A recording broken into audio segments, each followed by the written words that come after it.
선생님, 전 법 없이도 살 사람인데 맞춤법까지 제가 법을 공부해야 합니까? 그냥 소통이 되고 의미가 통하면 되는 거 아닌가라고 할 수 있는데요. 맞춤법 틀리는 친구 보면 그 친구 좀 공부가 더 필요한 거 아니야? 이렇게 생각할 때가 있다는 거죠. 요거 참 많이 혼동하십니다. 자, 무엇일까요?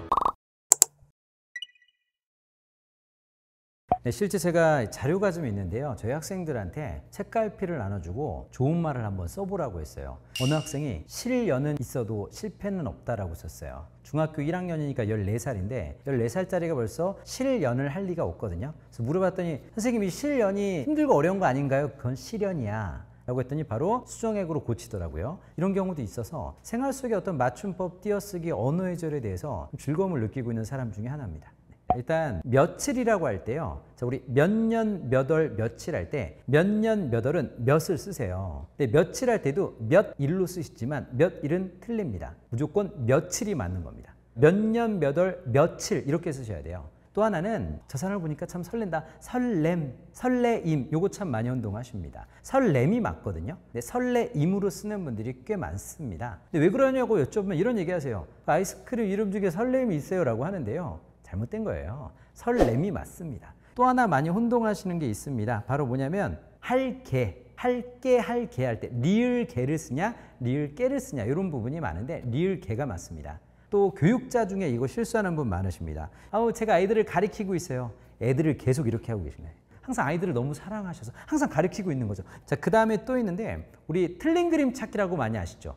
그게 원래 이름은 다른 그림 찾기가 맞아요. 근데 틀린 그림 찾기라는 그 이름이 틀린 거예요. 네. 다른 그림을 찾는 겁니다. 만약에 틀린 그림이라면 하나는 맞고 하나는 틀리다는 개념이기 때문에 틀린 그림 찾기가 아니라 다른 그림 찾기가 맞다. 이렇게 좀 말씀드리고 싶어요. 우더른과 위더른 혼동하시는 분 되게 많습니다. 우더른이 맞을까요? 위더른이 맞을까요? 네. 그러니까 위는 위아래, 위아래 이렇게 대응 개념이 있을 때 쓰는 건데요. 어른은 항상 높잖아요. 그러니까 웃어른이 맞는 겁니다.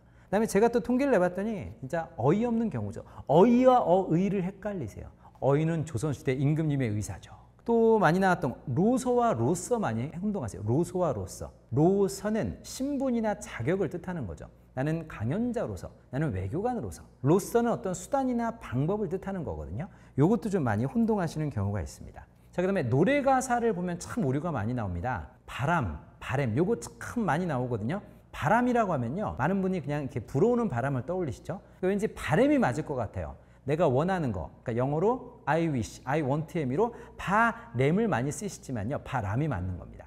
물론 바램이란 단어도 존재해요. 빛이 바래다. 그럼 바램은 빛이 변한다는 뜻이거든요. 또 하나가 요거 정말 어렵습니다. 난 네가 잘 되길 바라, 바래 어느 게 맞을까요? 어색하지만 이건 바라가 맞습니다. 바라. 오랜만 할 때 니은인지 시옷인지 이거 혼동하는 분 많으세요. 자, 무엇일까요? 네, 니은이죠. 그렇죠? 예요라는 말이 있어요. 예요. 여이를 쓰는 예요는 이에요의 줄임말이다라고 생각하시면 구분하기가 굉장히 좋습니다. 우리가 많이 혼동하는 게 되다 할 때, 돼지 할 때 되와 그냥 이를 쓰는 되 정말 많이 혼동하시는데요. 우리 돼지 할 때 되는 되어의 줄임말이다라고 보시면 돼요. 예를 들어 되다의 과거형이 되었다잖아요. 그럼 되어를 줄여서 돼지 할 때 되를 쓰시면 됐다가 되는 거죠. 이렇게 줄임말만 아셔도 혼동하는 걸 굉장히 줄일 수가 있습니다. 이런 경우가 있는데요. 뭐뭐의 대라고 할 때 I를 쓰는 경우죠. 대. 다고해의 줄임말입니다. 뭐뭐 했다고 해. 이렇게 보시면 대가 좀 이해가 되는 것이죠. 근데 맞춤법에 대한 거는 계속해서 좀 이렇게 훈련을 하시고 연습하시는 것도 중요하지 않을까 싶습니다. 네, 이건 언어 예절의 차이입니다. 일단 수고하다, 고생하다 사전적인 뜻을 보면 이제 수고로움이죠. 그리고 힘든 일을 겪었다, 고된 일을 했다 이런 일이라고 할 수가 있어요. 근데 나보다 나이가 많은 분한테 그런 의미로 수고했습니다, 고생했습니다라고 얘기하는 건 언어 예절에 맞지가 않은 겁니다. 그럼 어떤 말을 해야 되는가? 이게 더 중요한데요. 그냥 고맙습니다라든가 굳이 어떤 고생하셨다는 점을 강조하려면 노고가 많으셨습니다. 이 정도면 되는 것이죠. 이건 언어 예절의 차이지 수고했다, 고생했다는 의미적으로는 유사한 측면이 많다라고 보시면 돼요. 저보다 손 아랫사람이나 직장 상사가 밑에 있는 직급의 부하분들에게 오늘 수고했습니다, 오늘 고생했습니다는 굉장히 자연스러운 현상인데 언어 예절의 문제입니다. 그냥 다른 말로 하시면 됩니다. 네, 고맙습니다라든가 내일 뵙겠습니다. 이렇게. 윗사람들한테 높임법에 대한 건 좀 정확하게 쓸 필요가 있습니다. 물론 요즘 어떤 글로벌 기업에서는 직급을 파괴하기 위해서 그냥 자연스러운 호칭을 원하기도 하는데요. 그래도 인생 선배님들한테 높임법, 경어법을 잘 쓰는 게 게 매우 중요하지 않을까 생각을 합니다. 감사합니다, 고맙습니다. 일단 이 말을 사용한다는 것 자체가 좋은 일이긴 합니다. 인사를 잘하는 거, 또 예의가 있음을 보여주는 말인데요. 우리가 방송 보면 이런 경우가 있죠. 고맙습니다를 사용하는 경우가 있습니다. 특히 뉴스 끝날 때 우리 아나운서분들이 인사할 때 고맙습니다라는 말을 많이 하는데, 사실 감사합니다, 고맙습니다 의미적으로는 굉장히 유사하다고 보이죠. 근데 감사의 감사가 한자어입니다. 아무래도 한자보다는 우리말을 쓰자는 취지로 고맙습니다를 쓰도록 권장하는 것이죠. 의미상으로는 굉장히 같다라고 볼 수가 있습니다. 사람들의 어감 차이라고 할 수가 있어요. 우리가 흔히 어떤 한자를 쓰면 좀 왠지 높게 보이고 고급스러워 보인다고 해서 한자를 쓰는 경우가 있죠. 근데 감사합니다, 고맙습니다 제가 볼 땐 어떤 정중함의 차이보다는 한자어냐 아니냐의 차이로 보시는 게 더 좋다라고 생각합니다. 오히려 일상생활 속에서 잘못된 언어 예절도 굉장히 많습니다. 특히 잘못 쓰는 건 뭐냐면 사물 높임법이죠. 사물 존칭을 잘못 쓰고 있어요. 그러니까 오히려 우리가 사람을 높이는 건 되게 좋은데 물건을 높이는 경우가 있죠. 커피 파시는 분이 고객님 커피 나오셨습니다. 커피가 높은 거예요. 커피가 나오셨어요. 얼마나 위대한 커피입니까? 이런 높임법을 오히려 실수를 좀 많이 한다고 보시면 돼요. 즉 정리하자면 직장이나 어떤 사회생활, 사회 공동체 속에서 손 위에 분한테 높임법은 일단 경어법, 기본적인 높임법만 잘 쓰면 아무 문제가 없다는 거고요. 그리고 잘못된 높임법을 쓰고 있나를 되새김하시는 게 더 중요하다고 봅니다. 대표적인 게 사물 존칭이라고 했죠. 물건이 나오셨습니다. 고객님 뭐 이런 경우 생각해 보시면 좋겠습니다. 생활 속에도 되게 유명한 게 있습니다. 야 임마 할 때 임마를 미음으로 쓰는 분과 니은으로 쓰는 분이 있어요. 자, 어느 게 맞을까요? 니은이 맞습니다. 미음이 비표준어예요. 임마는 이노마의 줄임말이죠. 이런 것도 좀 많은 분이 혼동하십니다. 또 금세할 때 어인지 아인지 저한테 물어보는 분 참 많습니다. 금세할 때는 어이가 맞습니다. 그게 금시애의 줄임말이에요. 지금의 의미고요. 근데 놀랍게 사전에 아이를 쓰는 금세도 있긴 해요. 그 금세는 물건의 값이다. 이렇게 보시면 되겠습니다. 어떠신가요? 맞춤법의 세계 정말 놀랍죠? 또 놀라운 건 우리 객출이란 말이 있어요. 이렇게 서로 모아서 내는 거. 각출이 아니라 객입니다. 객출이에요. 이렇게 외우시면 좋아요. 따라하세요. 객출 이렇게 외우시면 좋습니다.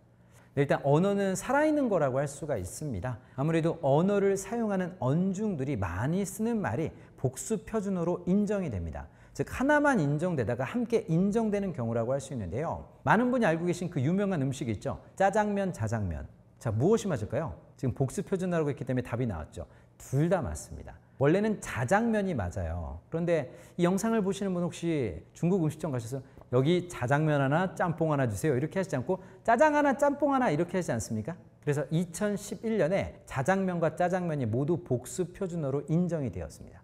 그리고 우리가 물어봤을 때 예, 네 요거 두 가지도 복수 표준어로 인정이 된 상황입니다. 쇠고기가 맞을까요? 소고기가 맞을까요?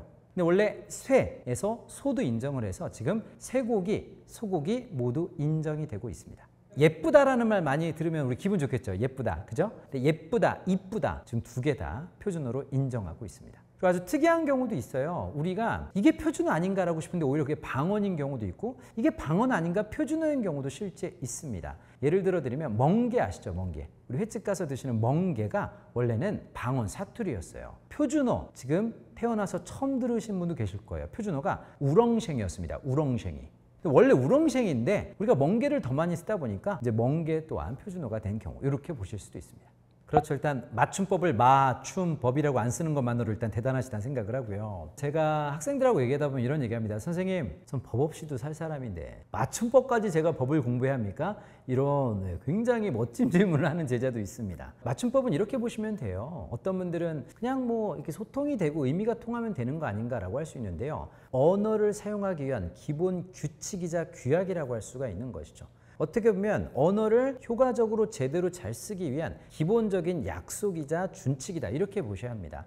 상황을 좀 바꿔볼게요. 외국인이 우리말을 배우는데 맞춤법을 막 이렇게 혼동되거나 제멋대로 쓴다고 하면 소통이 제대로 안 될 수도 있을 겁니다. 그 얘기인 즉슨 맞춤법은 우리말을 효과적으로 잘 쓰기 위한 기본적인 원칙이고 맞춤법을 잘 숙지를 한다면 우리말에 좀 더 말글의 날개를 달 수가 있겠죠. 수준 높은 언어 문화를 구현하기 위해서라도 우리가 맞춤법을 공부할 필요가 있습니다. 또 부가적인 기능도 있어요. 우리 맞춤법 틀리는 친구 보면 저 친구 좀 공부가 더 필요한 거냐 이렇게 생각할 때가 있다는 거죠. 어떻게 보면 교양인으로서 갖춰야 될 기본선이다라는 것도 함께 기억하시면 좋겠습니다.